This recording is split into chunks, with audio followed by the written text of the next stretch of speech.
It was one of those stormy nights where the rain feels angry, slapping hard against windows, hissing down gutters, and groaning through tree branches like nature itself is warning you to stay inside.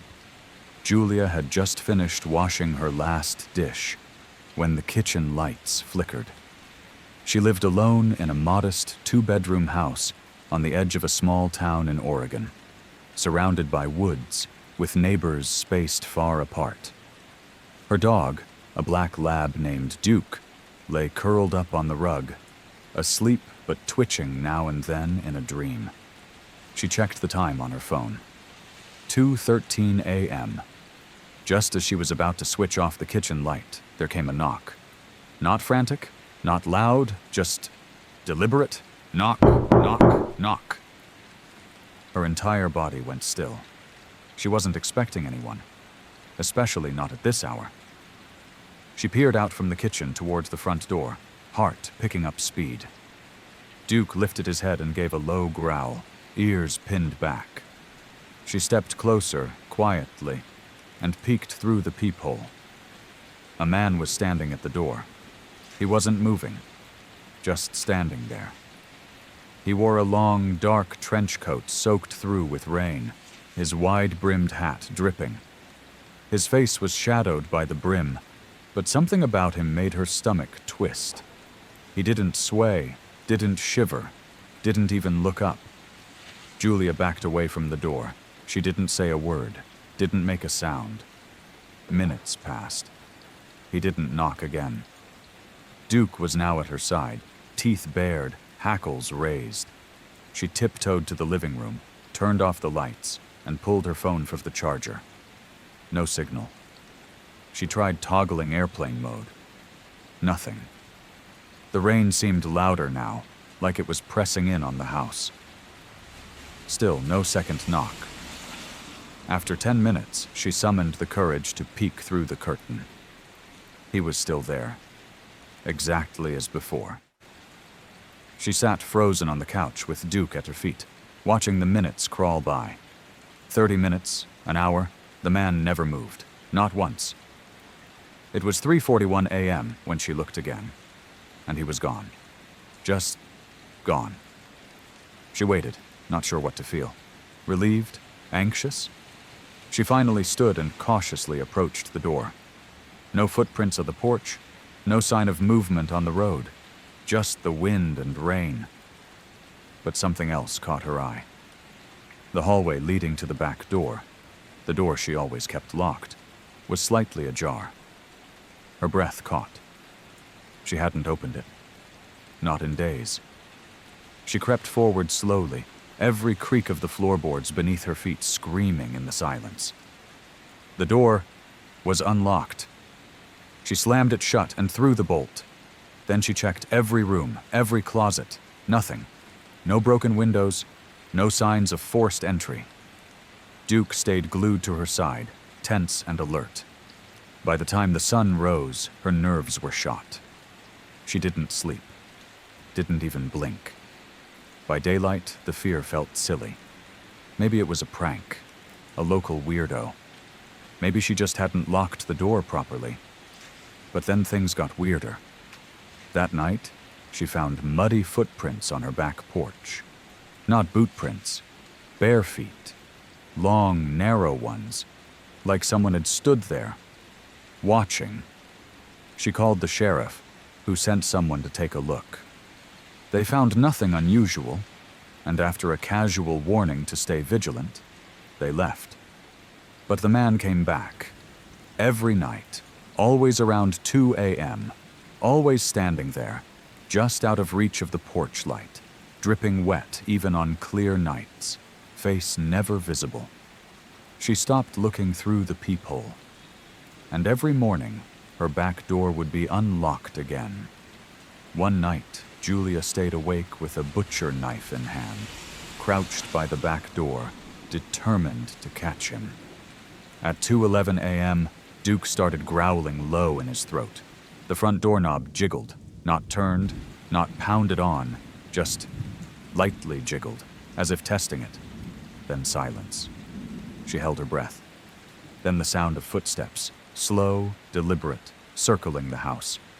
Her breath hitched as the steps stopped by the back door. There was a moment of nothing. Then, knock, knock, knock, right behind her. She screamed, threw open the door. No one was there. No footprints, no sound of running. Just Duke barking into the trees. That was when she decided to stay with a friend. She left the house the next morning and didn't return for a week. When she finally came back, she felt foolish, but also relieved. Maybe it was all in her head. The house was silent. Still, she even laughed at herself, until she went to toss out the trash that night. Inside the bin was a soaked trench coat, with a note pinned to the collar. It said just 4 words. "Thanks for letting me in."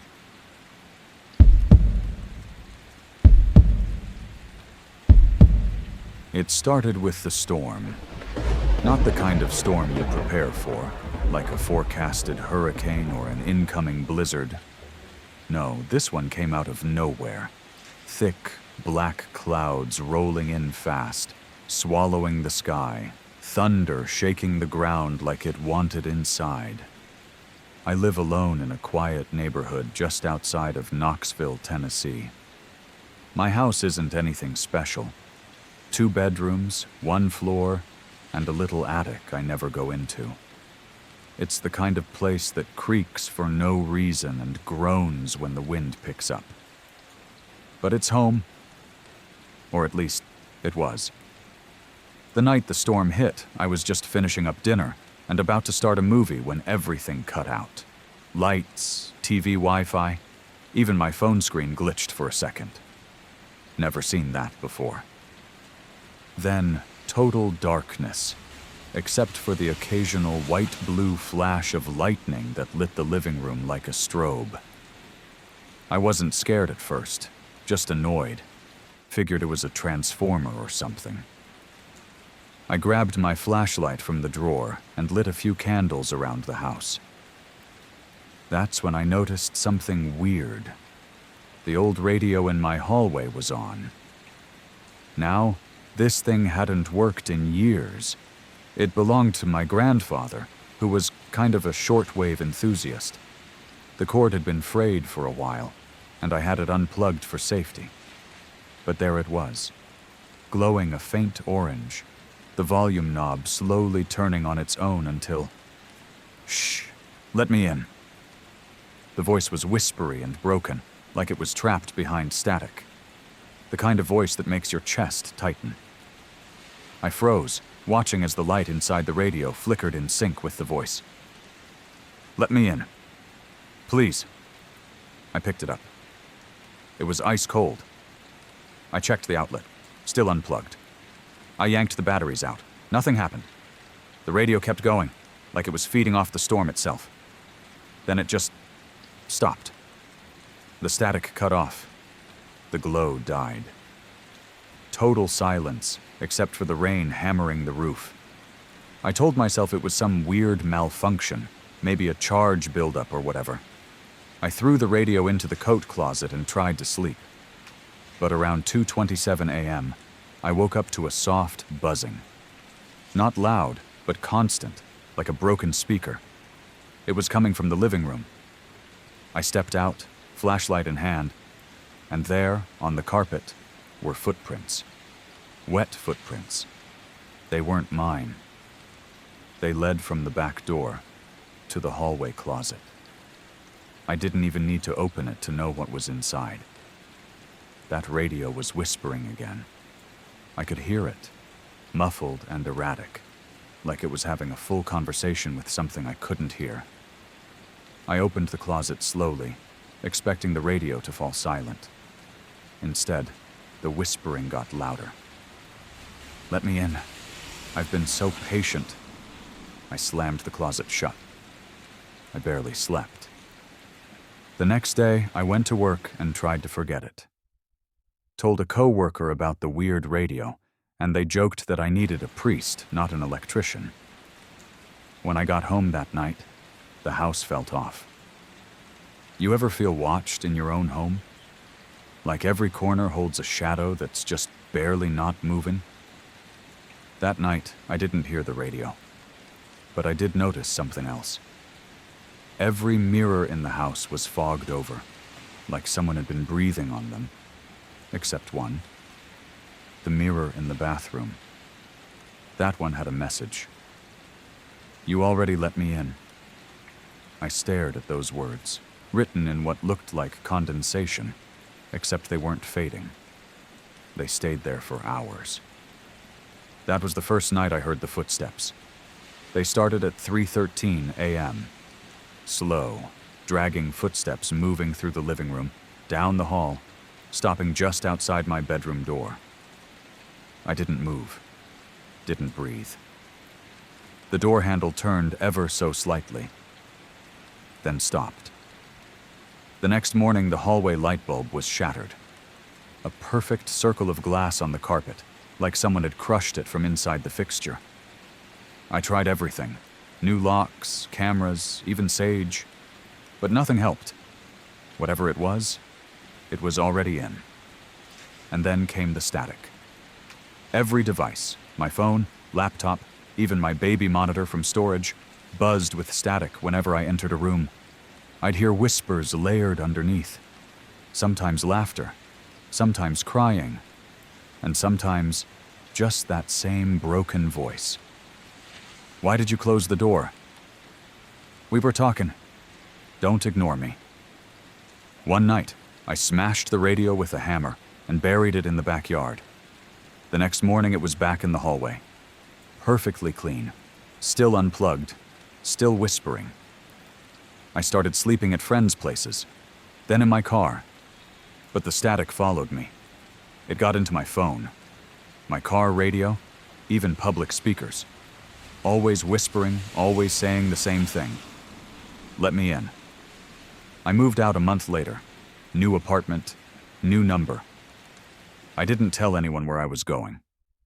But on my second night there, I plugged in a brand new alarm clock. At 2:26 a.m., it turned itself on. Not to the radio, not to music, just static and a whisper. There you are.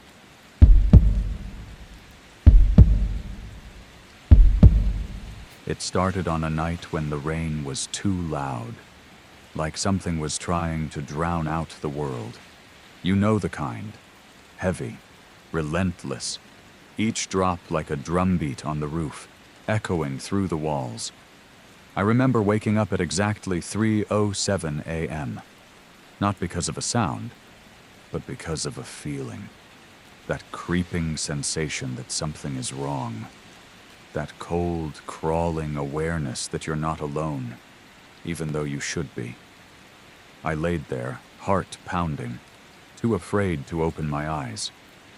The room was still, except for the rhythmic thud of rain against the windows and the low hum of the hallway nightlight outside my door, cracked open just an inch, like I always left it. Eventually, I convinced myself it was just a nightmare, a side effect of a stressful week. I rolled over, pulled the blanket higher, and forced myself back to sleep. But the next morning, my bedroom door was wide open, not slightly, not from a breeze, wide open. I live alone, second-floor apartment, double-locked doors, windows sealed tight. I stared at that open door longer than I should have, trying to remember. Had I gotten up? Sleepwalked? No. I would have remembered. That night, it rained again. And again, I woke up. 3:11 a.m. this time. Same feeling, stronger. I sat up. The room felt wrong. Colder. Stiller. Like the air had weight. I grabbed my phone and turned on the flashlight, scanning the room. Nothing. I checked every lock, still sealed, still deadbolted. But sleep didn't come easy that night. The next morning, I decided to check the living room cam I had set up a year ago. Just a cheap indoor security camera, mostly for peace of mind. But when I scrubbed through the footage from the night before, I froze. At exactly 2:59 a.m., the front door opened. No force, no key, just opened. And then a man stepped inside. Tall, thin, wearing a rain-soaked hoodie, his face hidden beneath the brim. He moved slowly, silently, like he knew where he was going. At 3:02, he vanished into the hallway, toward my bedroom. At 3:12, he walked back out. Same calm pace. Never looked at the camera, just left. There were 10 full minutes where he was unaccounted for. In my room, with me. I called the police. They searched the apartment. No signs of a break-in, no fingerprints, no footprints. They suggested maybe it was an old tenant, maybe a glitch in the footage. But I know what I saw. I changed every lock, bought new security cams, one in the hallway, one in my room. I started sleeping with a knife under my pillow. For a while, nothing happened. Clear skies, peace, until the next storm. 3 a.m. Camera in the hallway clicked, the sound it makes when it detects motion. I opened my eyes, heart racing. Didn't move, just listened. The room was ice cold. My breath fogged in the air. And then, the bedroom camera went dark. When I reviewed the footage later, saw him. Same man. Soaked. Silent. Moving like he belonged there. He walked into my bedroom and just stood at the foot of my bed for 47 minutes. No movement, no sound, just watching. At one point, he leaned down, his face inches from mine. And for the first time, I saw it. He was smiling. Not just a smirk. A wide, dead-eyed grin that never moved, never twitched. Then, just before 4 a.m., he left. No signs, no trace. Again, the police came. Again, nothing. One detective told me, he knows what he's doing. He's careful. I moved the next day. Different state. No social media. Changed my name on the lease. Total anonymity. Months passed, no storms, no visits, until last week. Around 2:50 a.m., thunder rattled my windows. I was half asleep when I heard it. A click. The hallway cam. I didn't look. I couldn't. I lay frozen, my body screaming to stay still. The next morning, I checked the footage. At 3:04 a.m., the video cut out for 1 minute. When it came back, the last frame before it went black showed a face, close to the lens, smiling. I've tried telling myself it was a glitch, a reflection, anything, but I know it wasn't. Now, every time it rains, I sit awake, lights on, knife gripped tight, because I know he's out there, waiting for the storm. And when it comes, so does he. He doesn't knock. He doesn't speak. He just watches me sleep.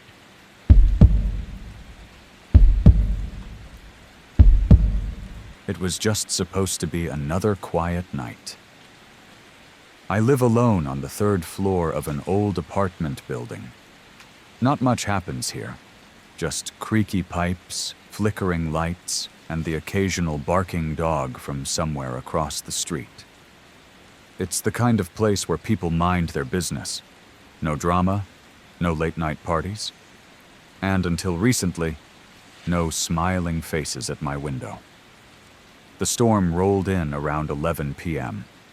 Thunder cracked like splitting bones, and the wind picked up hard enough to make the building groan. I'd left my bedroom window slightly open for the breeze, but by midnight, it was blowing hard. I got up to close it. That's when I saw it. A flash of lightning lit up the sky, and in that brief second, I saw a face. Smiling. Pressed right up against my 3rd floor window. I jumped back so fast I slammed into my dresser. Another flash came, but the window was empty. My first thought was that I'd imagined it. Maybe a weird reflection, maybe a dream.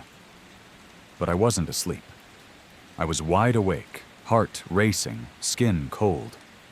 And the face, it wasn't normal. It wasn't just someone peeking in. It was grinning, unnaturally wide, like the mouth stretched too far. The skin around the eyes looked pale and tight, like it had been pulled back. And it was on the 3rd floor. There's no balcony, no ledge, nothing a person could stand on. Just a 3-story drop to the alley below. I checked the locks, closed the window, pulled the curtain tight. Then I told myself it was my imagination, just a trick of the lightning. I didn't sleep much that night. The next morning I tried to laugh it off. Told a coworker about it like it was a creepy dream. They joked about it being a ghost. I laughed too, but the knot in my stomach didn't go away. That night, it rained again. I left the windows closed this time. I even locked them, top and bottom latch. And still, I woke up around 3:13 a.m. My room felt heavy, like the air itself had thickened. I sat up, and that's when I saw it. Written in the foggy condensation on the inside of my bedroom window were 4 words. "Did you see me?" I stared at it, paralyzed. My brain refused to process it. It couldn't be from outside. The fog was on the inside of the glass. I scrambled over and wiped the message off with my sleeve. Checked the lock again. Still shut. Still latched. No sign of a break-in. I barely slept the rest of the night. The next morning I cleaned the window with Windex. Tried to scrub off any lingering prints. Told myself someone was messing with me. But I don't know anyone in the building. I've lived here for 2 years. No one ever visits. 2 days later, another storm. This one was worse. Winds were howling. Rain smacked the windows like it wanted in. And again, I woke up, 3:11 a.m. Something pulled me out of sleep like a hook in my chest. And there, on the window, written in fresh fog, "I saw you too." That message wasn't there before I went to bed. My heart was hammering in my ears. I sat in bed, staring at the message until it slowly faded away. This time I checked everything. The windows, locked. The door, deadbolted. No sign of forced entry, no footprints, nothing. But I felt it. I wasn't alone. That night I pulled my dresser in front of the window, blocked it completely. I left every light on. Slept with a knife under my pillow. At least I tried to sleep. Around 4 a.m., I heard tapping. Software deliberate. Tap. Tap. Tap. I held my breath. The sound was coming from inside the room. I grabbed my phone, turned on the flashlight, and scanned the space. My heart dropped when I saw what was written again in the fogged window pane. "Don't block my view." That was it. I packed a bag that night and stayed with my brother across town. Told him the whole story. He offered to stay with me the next night to prove it was all in my head. He's a skeptic. Always has been. So we went back. We checked the apartment top to bottom. Nothing strange, no hidden spaces, no loose windows. That night, another storm rolled in, and just like clockwork, the tapping returned. My brother froze. We both stared at the window as fog began to form. A handprint appeared. Slowly, like it was pressing from the inside out. Then another. Then, words. "He's mine now." My brother grabbed his bag and we left. Neither of us said a word until we got to his car. He's never set foot in my apartment again. I haven't either. I broke my lease, found a new place. No windows in the bedroom this time, no storms since. But a few nights ago, it rained for the first time in weeks. I stayed up, just in case. At 3:08 a.m., my phone lit up. One notification. Motion detected. From my old security cam I forgot to deactivate. It showed a live view of my old bedroom. Just an empty space. And then, right before the feed cut out. A smile pressed against the inside of the window.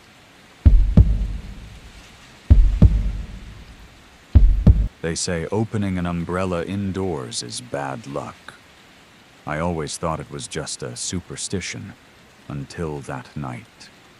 It was late October, and rain had been coming down hard for hours. The kind of storm that makes the world feel smaller, like everything outside your window has been swallowed by gray. I had just gotten home from the store, soaked to the bone, groceries dripping, coat heavy with rain. Wave, a pressure, like the air had dropped 10 degrees in seconds. The lights flickered. A sudden, still silence fell over everything, like even the storm outside paused to watch. I stood there, umbrella in hand, suddenly very aware of how wrong it felt. I shook it off, laughed nervously. Guess I broke a rule, I muttered aloud. But that night, I learned some rules aren't made to be broken. I went to bed early, still hearing the storm hammering my windows. Sometime around 3:10 a.m., I woke up to a sound. Dripping. Not just the soft kind you'd hear from a leaky faucet, but heavy, deliberate drips. Too wet. Too close. I sat up and listened. Drip. Drip. It was coming from the hallway. I got up thinking maybe I'd tracked in more water than I realized. As I stepped into the hallway, I froze. There was a trail of wet footprints leading from the front door. Not mine. Bare feet. Small, pale, and spaced too closely together. They led halfway down the hallway and stopped. But there was no one there. No door open. No window broken. Just prints and water. And that sound? Drip. Drip. Drip. I turned on every light and searched the entire house. Nothing. Still, I couldn't sleep. And then came the dreams. That night, I dreamt of a woman standing in the corner of my room. Drenched. Hair covering her face. One hand holding something. It took me a moment to realize it was a broken umbrella. She didn't move. She didn't speak. But in the dream, I felt her watching me. I woke up gasping, heart pounding. The storm was still raging. And that sound, the dripping, was back. Only this time it was inside my room. I turned on the bedside lamp. There were wet footprints again, this time leading to the foot of my bed. And just beyond them, near the closet door, was a dark puddle. As if someone had been standing there, soaking wet for a long time. I wanted to believe I was sleepwalking, or hallucinating, but it felt too real. I cleaned it all up, bleached the floors, didn't tell anyone. I was embarrassed. I told myself stress was making me see things. But then it happened again, and again, only when it rained. Each storm, she came back, closer. First the hallway, then the bedroom door, then the side of my bed. I began sleeping with the lights on. I taped towels under the windows, thinking maybe water was somehow leaking in. One night I even tried staying up to catch her. The rain started around midnight. I sat in the living room with a kitchen knife, every light in the house blazing. The clock ticked past 3 a.m. Nothing. Then, out of the corner of my eye, movement. I turned toward the hallway camera monitor. It had gone static. I ran to the hallway and stopped cold. The umbrella. The same one I had opened that night. It had been in the hall closet, untouched for weeks. Now it was open again. Standing upright in the middle of the hallway. Dripping wet. Water pooled around its base. I backed away, every instinct screaming to leave. I bolted back to my bedroom, slammed the door, and locked it. I didn't sleep, just listened. Drip, drip, drip. Right outside the door, I told a friend the next day. She was into folklore, weird rituals. She got quiet when I told her the story, and finally said, "You broke a threshold." Umbrellas were once considered tools of spiritual shielding. Opening one indoors invites in the wet, the dead. What you let in now has a place to stay. I laughed. I shouldn't have. The next night it rained again, and the dripping came back, louder than ever. It echoed through the walls like something was inside them. I ran outside in the storm, desperate to make it stop. I threw the umbrella in a dumpster 2 blocks away. Came home soaking, shivering, exhausted. That night, I didn't hear anything. No footprints, no dripping, just silence. For the first time in weeks, I slept. But I woke up to something worse. Carved into my bathroom mirror, through the condensation, were 5 words. "You can't throw me away." I stared at the message, frozen. Then I heard it again. Drip, drip, drip. I turned slowly and saw her, standing in the hallway mirror where there was no reflection of me.